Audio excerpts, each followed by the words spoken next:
Everyone, welcome to this new chat series. The topic for today is how to embrace failure, or should I say, actually, should we call it failure? It's a really important discussion that is feeding from our growth mindset conversation that we started a couple of weeks ago, if you remember.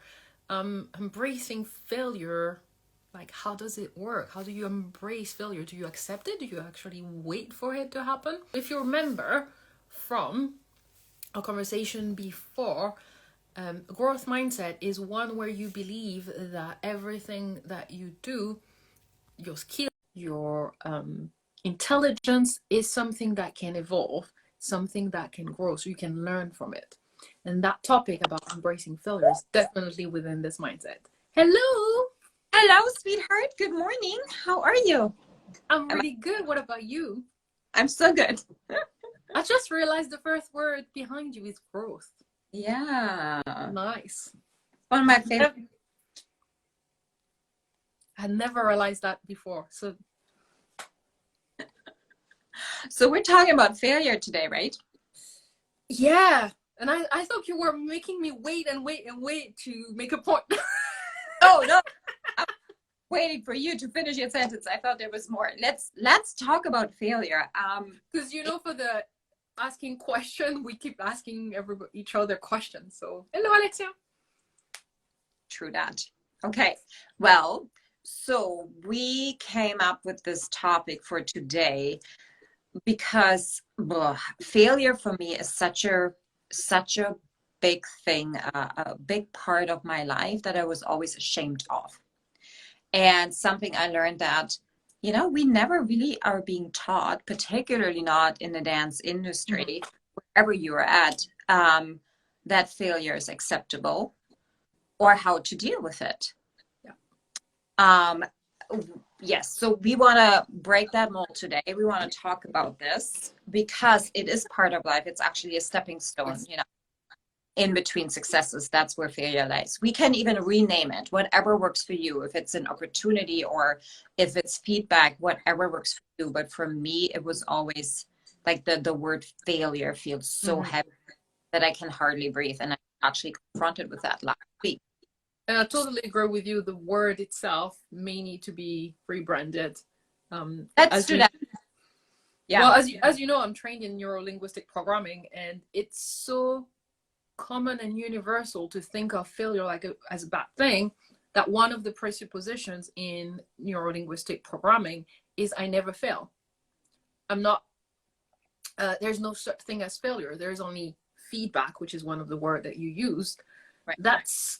That shows how universal it is for it to be one of the presuppositions. So every situation that you analyze, observe, and that you have to live through, you have to remind yourself of that presupposition. There's no such thing as failure.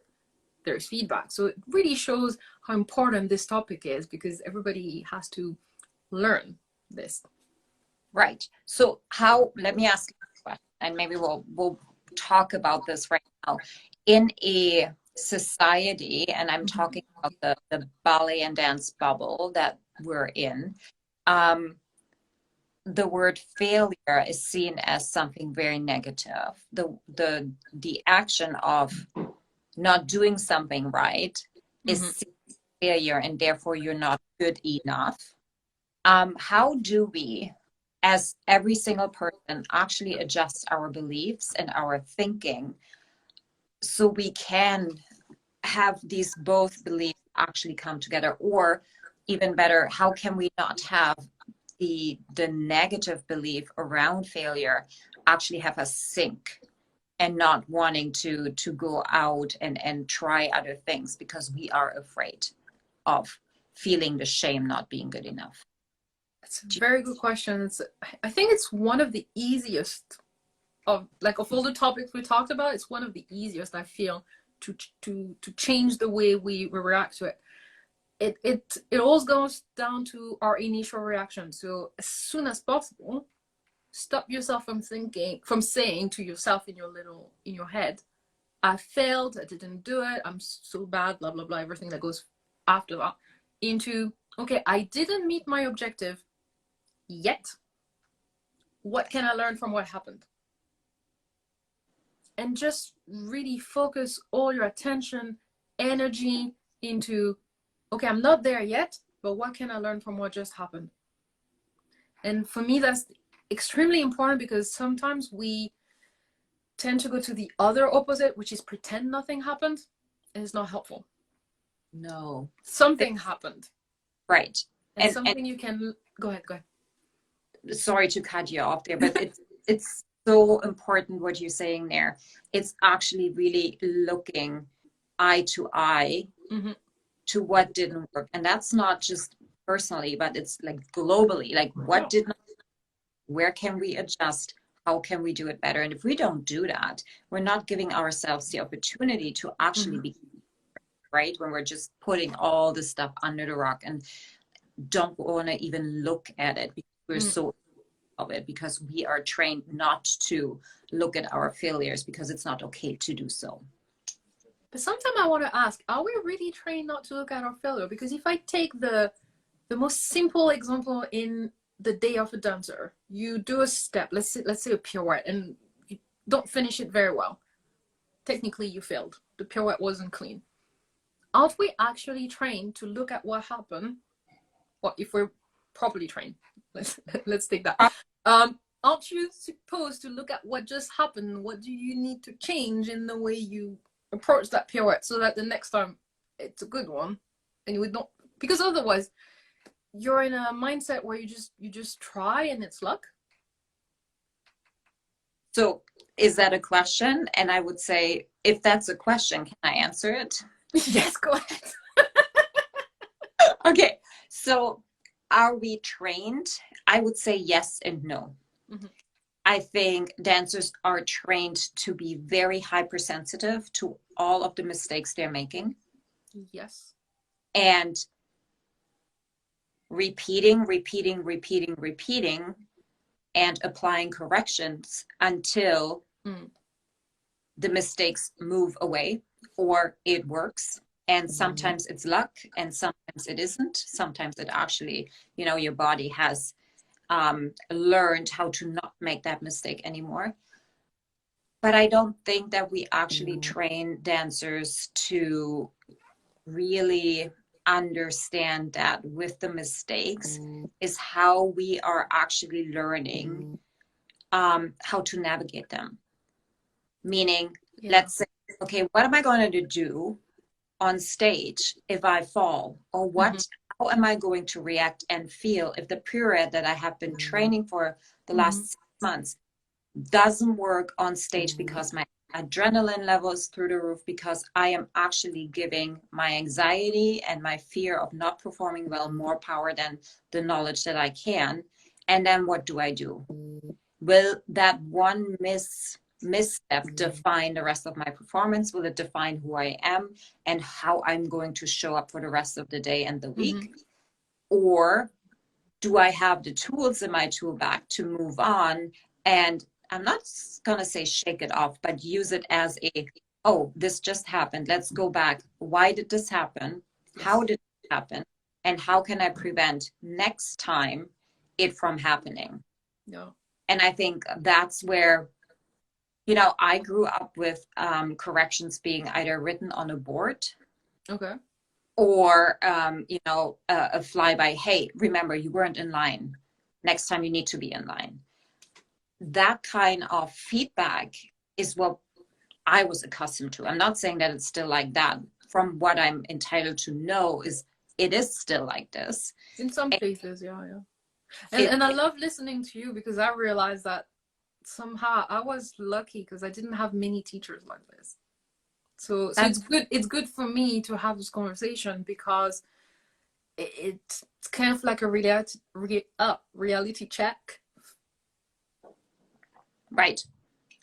So, but when we're in these kind of scenarios and in this kind of environment, and we are creating not a loving environment around giving feedback, around making mistakes, then we also do not really allow ourselves to make mistakes, and we're taking that home. Definitely. Like, it's not something that only happens in the studio and you're a free person on the outside. No, in life, then you will also see making mistakes, being worthless.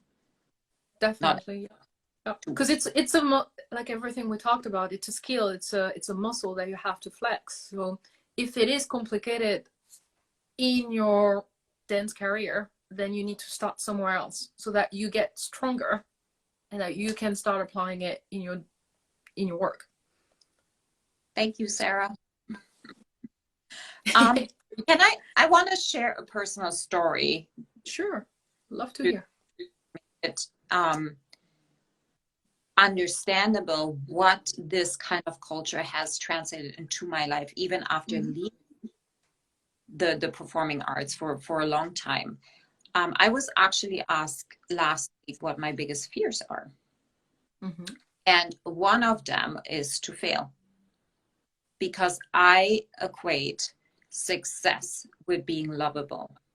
I equate reaching something or being seen with being capable of being loved. Okay, and that we all need that. We all are feeding off of that need, or the actual receiving love. That I just couldn't believe that after so many years, that was still in me. Yeah. I mean, my mother has defriended me because of a failure, because I was not good enough for her anymore to be around.